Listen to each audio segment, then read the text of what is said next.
Hey, what is up, folks? It's Nick here with TT Coins, and in this video, I'm giving you the rundown on my full silver stack. That's right, and I've got a ton of epic, awesome coins to share with you today. Tons of proof sets, even a little bit of gold, and we'll get to that last in the video. So if you're a fan of gold, man, I encourage you to stick around a while. So, I want to say first and foremost, man, I've been stacking for like 2 years. I've been able to pick up all of this in part because as a child, I always saved every penny that I earned, every penny that I was given for Christmas, birthdays, special occasions, uh, good grades, $5 for an A in math class kind of thing, you name it. I saved all the money that I ever accumulated.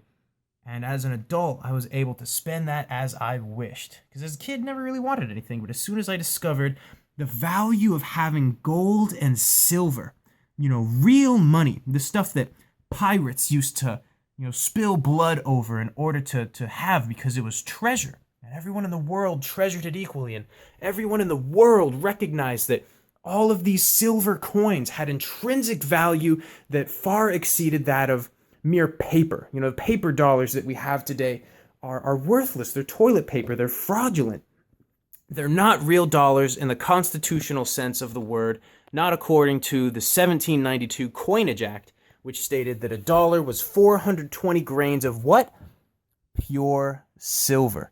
So when you take a look at these silver dollars, man, just know this is what the founding fathers intended to have be $1. Okay? This 1921 Morgan silver dollar with a nifty little dent right on her cheek. Call it a chicken pox scar, I don't know what. But this is what was intended to be traded around, to sit in your pockets, to collect in your safes, to be stored away, to be traded into paper, in your bank account exclusively. The dollar was originally tied to gold and silver, and that's why these are my favorite coins, my absolute favorite coins. I mean, look at these. Look at the history. Imagine the story that each one of these coins could tell, the powerful hands that it traded. Being used as a token for payment or for a gift or simply to pay a bribe. Some cowboys sticking you up at gunpoint the year's 1887 and you've got a Smith & Wesson in your pocket or a revolver or something and, you're thinking to yourself, man, it'd be better to just pay off this time, but I'm gonna hunt me down that son of a gun who stole my cow. Oh boy. But oh man, in all seriousness, all of these coins are just absolutely phenomenal. And I want to tell you something right now. If you're still watching at this point, all of these coins are for sale. If you see a coin that you like in this video, I want you to tell me in the comments below. I'd be more than happy to help you grow your silver stack, help sell you some of these awesome, beautiful silver dollars, half dollars, junk silver, bullion, you name it. You want something from my personal stack? Well, I'm the kind of guy who's going to cut you a deal, who's going to help you grow your silver stack, because that's what I'm all about, and that's my commitment, okay? So if you want this 1889 silver dollar, let me know in the comments below if you want this 1889 silver dollar. And look at that beautiful condition. It's probably a $50 value coin. I'll cut you a great deal. We'll get it set up as a product on my website, and I'd love to help you out. So, I managed to snag virtually all of these coins at or below spot. Sometimes paying a small premium above spot. Not gonna lie, we don't always get the best deals that we want, but I get better deals, I think, on average because I'm willing to do things that other people are not. I'm willing to go and meet hundreds and hundreds of people on Craigslist inside of other businesses, doing prospecting, doing outreach in order to find people who want to sell their coin collections. And speaking of coin collections, before we get to the rest, I want to share with you guys the favorite coins from my personal collection, all right? And that's these guys right here. Each and every one of these coins, I think, is an absolute beautiful, wonderful piece of art worth sharing.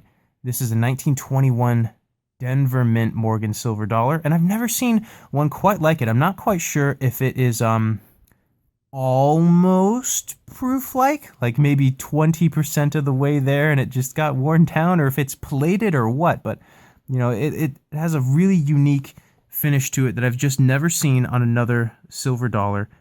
could totally be plated, in which case it's probably not worth a ton, but I absolutely love it.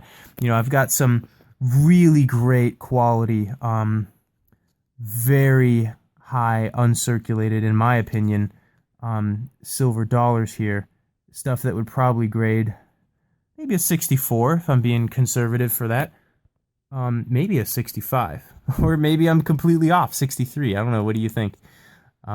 If you want any of these coins, just let me know in the comment below. I'd be happy to sell you the favorite coins that I have for my own personal collection, because I'd really like to liquidate so that I can have more money to expand my operation, so that I can provide more value, buy more coins, and sell more of them at a great price to people. So if you find any of these coins interesting, just let me know in the comments below, like this. I was so surprised when I was able to pick this up.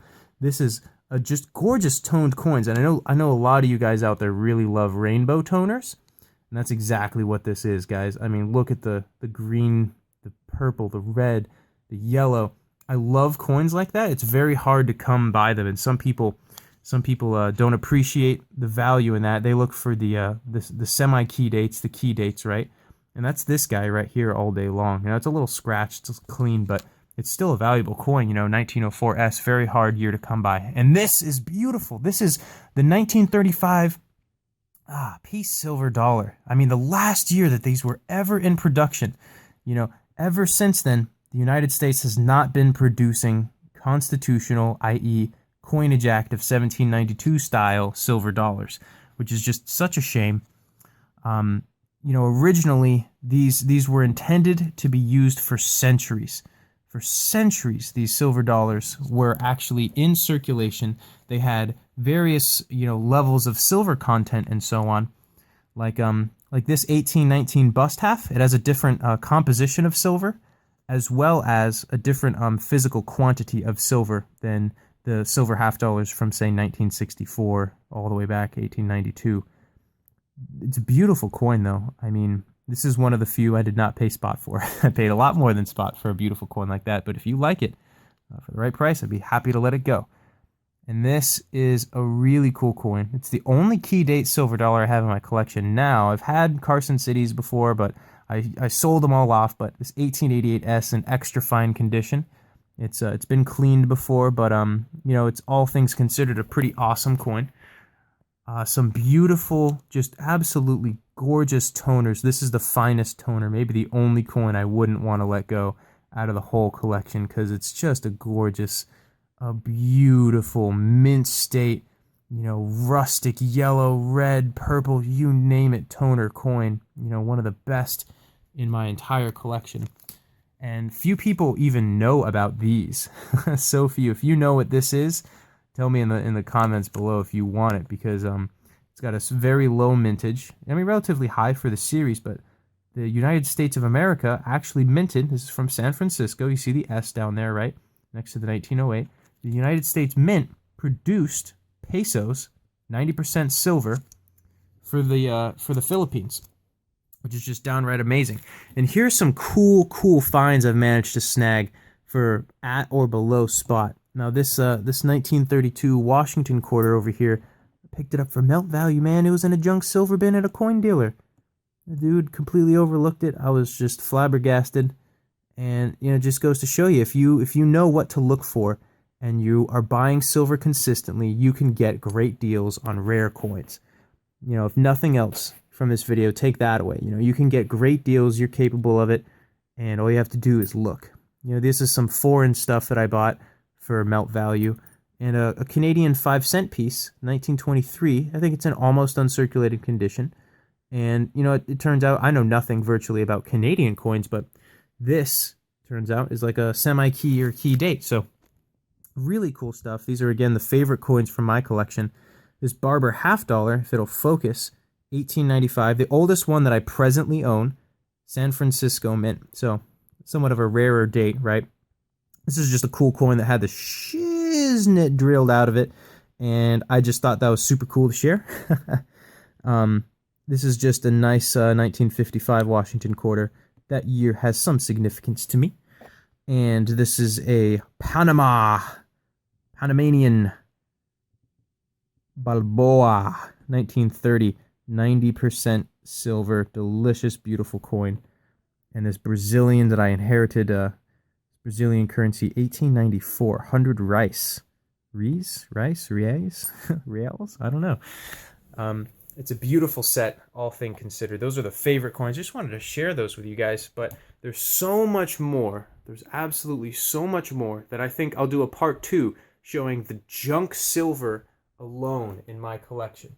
You know, these beautiful, amazing tokens of history, half dollars, brilliantly uncirculated, silver dollars, bullion, you name it. That's all going to come up in part 2 of this video. So I hope you will stick around. It's been great chatting with you, sharing with you my perspectives and some of my history as well. I look forward to sharing with you in part 2.